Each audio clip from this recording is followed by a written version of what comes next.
What is good, YouTube? Welcome back. So over the last couple of months, I've received a bunch of questions asking what settings I use when I go out doing street photography.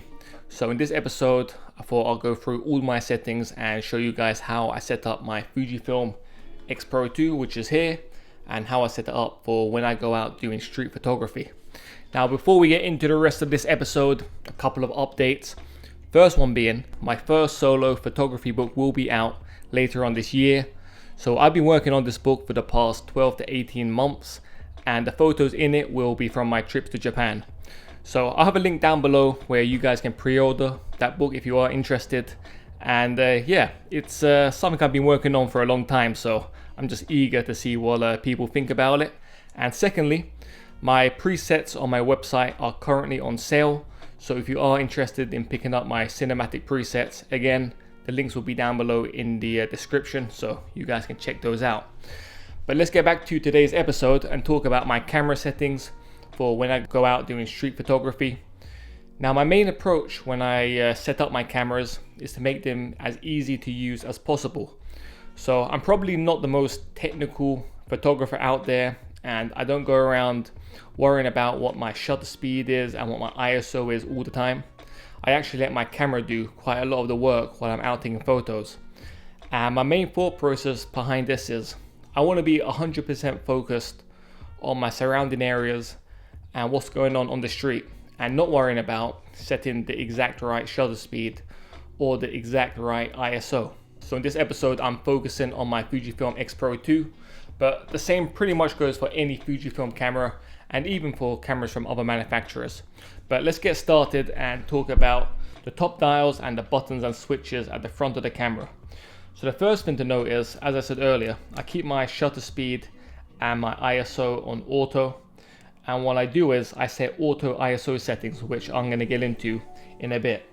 But the main thought process here, just keeping things as simple and seamless as possible while I'm out taking photos. Next up, the exposure compensation. So this is a dial I use all the time. And the main reason I use this dial is to make sure I'm not overexposing my images. And it also comes in really handy at night time. So if I'm taking a shot of a night scene and I want to make sure that the lights in the scene are correctly exposed, because while I'm editing, I can always pull out a lot more details out of shadows. But if your highlights are overexposed, it's really difficult to get the details back out of the highlights. After that, let's turn to the front of the camera. So we have this switch here for single autofocus, continuous autofocus, and manual autofocus. So with my X Pro 2, I pretty much always use single autofocus, and that's because the X Pro 2's continuous isn't so good. But if I'm using an X-T4 and X-T3, then I use the continuous autofocus. So the third and final setting is manual focus. And of the three focusing settings, this is the one I use the least. And the main reason I use this one is when I'm taking photos of reflections and I'm trying to focus on the person behind the reflection or a subject that is in the reflection. Now, when you're using autofocus, you can get quickly confused and it will just start randomly guessing what part of the photo to focus on. Whereas when you're using manual focusing, you can just pinpoint exactly where you want to be. But for most of my street photography, I'm using single point or continuous. So next up, we've got this button and switch thing on the front of the X Pro 2. I use the button to switch between mechanical and electronic shutter. So if I'm trying to be really discreet, if I'm on public transport and I don't want to draw attention to myself, then I'll use electronic shutter. But most of the time I'm using mechanical shutter. And that's because on electronic shutter, sometimes if your subjects are moving really fast, the image and the subjects in the image can appear bent. And also when I'm taking photos at nighttime with the electronic shutter, sometimes under certain lighting conditions, the colors go all a bit crazy. So more often than not, I'm using the mechanical shutter, other than when I need to be discreet, and there I'll use the electronic shutter. So let's turn to the back of the camera and talk about the buttons back here. So there's the D-pad, there's a joystick, and then there's a bunch of other buttons. Now, with some of these new Fujifilm cameras, and I don't know why Fujifilm keep doing this, but they keep on removing the D-pad. So on the X100V, they removed the D-pad. On the XE4, they removed the D-pad. And I use it for quite a few quick settings, which I'm going to show you now. So firstly, we've got the up button on the D-pad, and I use that to change the drive mode. So I use continuous autofocusing all the time when I'm taking photos with my Fujifilm cameras, and that's simply because when I'm doing street photography, I want to capture the perfect moment or gesture from a subject. And if you're just doing single shots, sometimes you can miss it. Whereas when you're doing it on continuous focus, you have more of a chance of capturing the perfect moment. So at daytime, I shoot at about 3 frames a second. And then at nighttime, move it up to like 8 frames a second or 11 frames a second. And that's because when I shoot at nighttime, I'm normally using a slower shutter speed, which can bring in more camera shake. So when I shoot at 8 or 11 frames a second, the chances that I'm gonna have a clean shot are a lot higher. Next up, let's talk about the left button on my D-pad. So when I hit that, the ISO auto settings come up. So as I said earlier, I keep both my ISO and my shutter dials on auto, and I allow my camera to do some of the heavy lifting when it comes to judging the correct shutter speed and ISO for the scene. So I have 3 different ISO presets depending on what time of the day it is. So the first one, Auto 1. This is for daytime under sunny conditions or just normal daylight conditions. I set the base ISO to 200, the ISO limit to 800, and the minimum shutter speed to 2/50th of a second.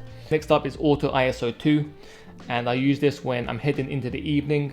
So here I set the base ISO to 200, the ISO limit to 3200, and the minimum shutter speed to 1/60th of a second.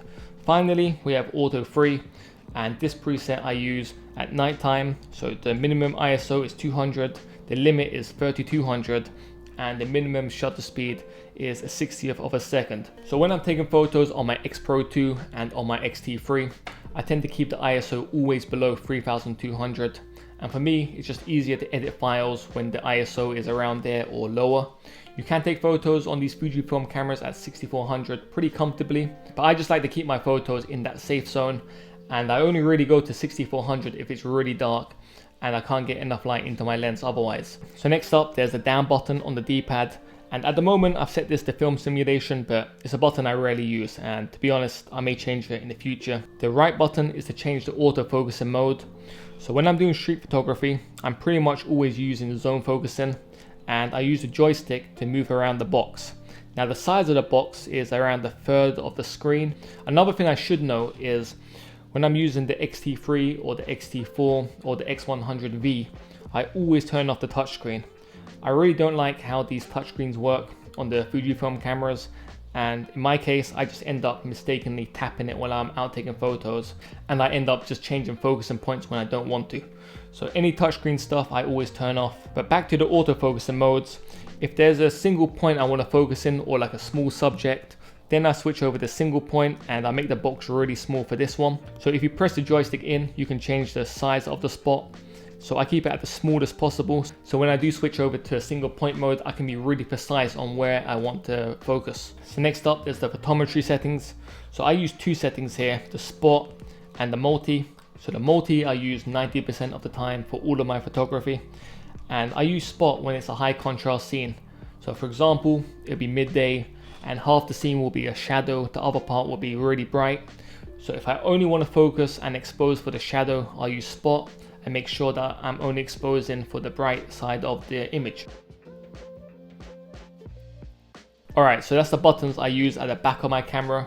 Let's head over to the menu so you guys can see my image quality and autofocus settings.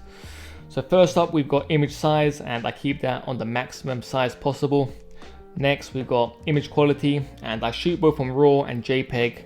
So when I'm out shooting, sometimes I like to send my photos to my camera and put them up on social media. So that's where the JPEGs come in handy, because RAW files can move a bit slowly on phones, and also with the JPEGs they're already edited, so I can put them straight onto social, onto Twitter, onto Instagram. Next up, my film simulation. I always shoot on classic chrome. I just like how the colors look. I keep my grain effect on strong just to give it a bit more of a film-like look to my photos. And I keep the dynamic range either on 200 or on auto. The white balance I set to auto, and that's because when you shoot RAW, you can change the white balance in post. So I just leave it on auto, and then I go into Lightroom and change the white balance there. I keep my highlights on 0, shadows on 0, colors on 0, sharpness on -1. So let's move down further, and we have pre-AF here, and I always turn this off. So with pre-AF on, your camera continuously just autofocuses, whether you're looking through the viewfinder or whether you're looking to take a photo. So in my experience, it just wastes battery, so I turn it off. And finally, AF illuminator. So with this setting, your camera uses a small light on the front of your camera to focus on your subject if the lighting conditions aren't so good or you're in low light. But if you're doing street photography, you probably don't want a light coming out from the front of your camera because you won't be discreet that way and you'll just draw attention to yourself. So I just turned that setting off. Next up and finally, the face and eye detection settings. So for street photography, I keep these off, and that's because when I'm composing a scene, I don't want the autofocusing to take over and just focus on people's faces. Sometimes I want to focus on a specific area of a scene and not on somebody's face who's closer to the camera. And when you have the face and eye detection on, it just takes over and it would focus on whoever's face is closest to the camera. So that can sometimes get a bit annoying. So that's the settings I use for most of my street photography on my X Pro 2 and on my X-T3. If you guys have any questions on how to set up your cameras for street photography or any of the settings I use, just drop them down below and I'll make sure to get back to you. I hope this video helped you guys, and you guys can do me a massive favor by hitting that thumbs up button, and if you haven't already, just hit that subscribe button as well.